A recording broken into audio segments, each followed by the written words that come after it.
बादशाह के आगे मुआफी के लिए गिरते, क्या बादशाह हमें मुआफ कर दे क्योंकि हम जंग जीत नहीं सके।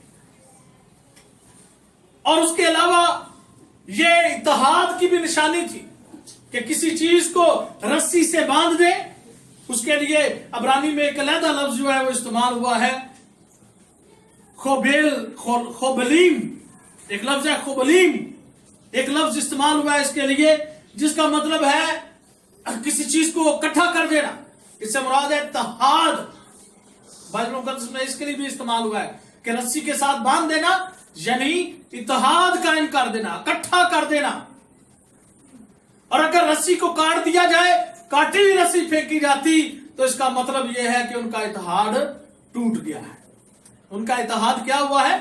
टूट गया है। उसके अलावा यह बाइबल मुकद्दस में जब हुबल लफ्ज हम कहते हैं तो उसका मतलब यह भी है कि किसी के साथ अहद बांध लेना। क्या करना? किसी के साथ अहद बांध लेना। और जब रस्सी का टूट जाना तो इसका मतलब है कि अहद का भी टूट जाना है। तो इसके अलावा बाइबल मुकद्दस में और ज्यादा इसकी मिसालें हैं, बहुत ज्यादा इसकी मिसालें हैं। लेकिन यहां पर सलातीन की किताब में जब हम पढ़ते हैं तो यहां पर यह गजब की निशानी है कि खुदावंद कहते हैं क्योंकि जैसे एक अच्छा मेमार रस्सी के साथ जब अपनी मेमार का वो दीवार बना रहा है, इमारत बना रहा है, तो उस इमारत को रस्सी के साथ वो सूत के साथ खींचता है उसको कि कोई ईंट इसकी आगे पीछे ना हो। फिर आगे लिखा कि वो सहूर लटकाता है। यहां पर खुदावंद कहते हैं कि मैं अखयब के घराने को का सहूर जो है उनके ऊपर लटकाऊंगा। तो सहूर लटकाने से मुराद यह है यानी साल वो मिस्त्री जो लट्टू लटकाते हैं उससे मुराद ये है कि वो दीवार को ना तो दाएं झुकने देंगे ना बाएं, ना अंदर ना बाएं, बल्कि सीधी बिल्कुल जो है खुदावंद कहते हैं कि मैं उस दीवार को यानी उस इमारत को, उस कौम को, बनी इस्राएल कौम को, यरूशलेम के लोगों को सूत और रस्सी के साथ यानी कि सहूर के साथ भी मैं उनको चेक करूंगा और उनके ऊपर अदालत खड़ी करूंगा।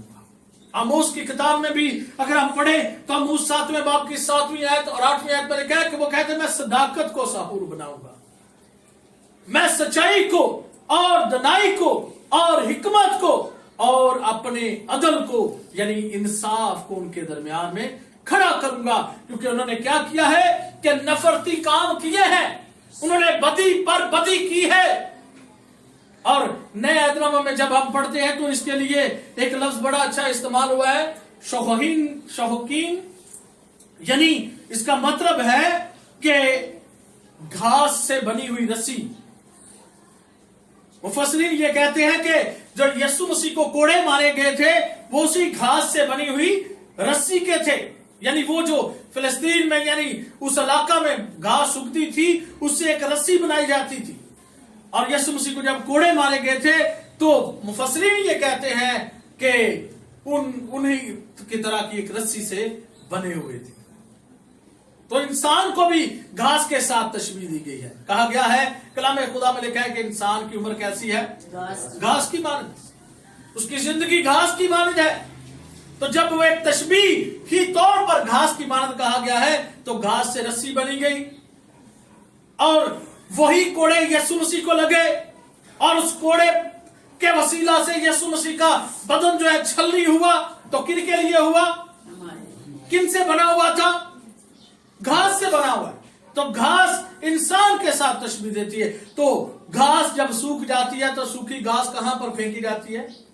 आग पे जलाई जाती है, खत्म हो जाती है, धूल की तरह है। और कलाम खुदा में लिखा है कि इंसान जो बदी में है, शरीर है, वो भूसे की मानद। जब घास सूख जाए तो उसे भूसा भी कहते हैं। वो भूसे की मानद है, आग की मानद है। बदी जो है ये गुनाह, ये भूसे की मानद। शरीर जो है वो भूसे की मानद है। तो जब यीशु मसीह को कोड़े लगे, मैं इसमें से चंद बातें सीख रहा तो पाक रूह ने मुझे इस बात पर सिखाया कि घास की बनी हुई रस्सी से अगर यीशु मसीह को छलनी किया गया है तो आज भी बहुत सारे लोग भूसे की मानद हैं, घास की मानद है, जो बदी करते हैं, नफरती काम करते हैं यीशु मसीह को। इसका मतलब है कि वो कोड़े मार रहे हैं क्योंकि यीशु मसीह ने क्या किया उनके लिए, अपनी जान कुर्बान की। आज भी वो उसको कोड़े लगा रहे हैं, उसके लहू की कदर अपनी जिंदगी में नहीं कर रहे, उसके बदन की कदर आज भी वो अपनी जिंदगी में नहीं कर रहे।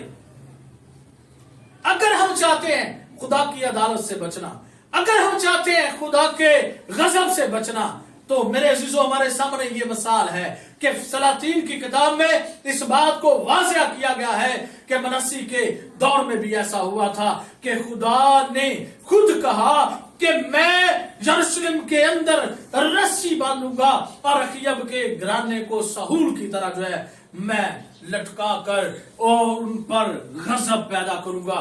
वो उसके ऊपर वो सल्तनत करेंगे, वो उसको पकड़ेंगे, वो उसको मारेंगे, वो उसको कूटेंगे। वो खुदा कहता है कि मेरा गजब उनके ऊपर भड़केगा। और कैसे, यहां लिखा है, और मैं यरूशलेम को ऐसा पूछूंगा जैसे आदमी थाली को पूछता है।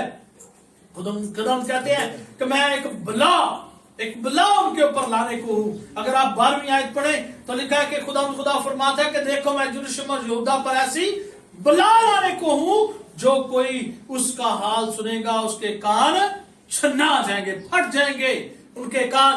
क्यों? क्योंकि वो उन्होंने कभी ऐसा गजब सुना ही नहीं। ऐसी बलाएं अजीम भेजूंगा।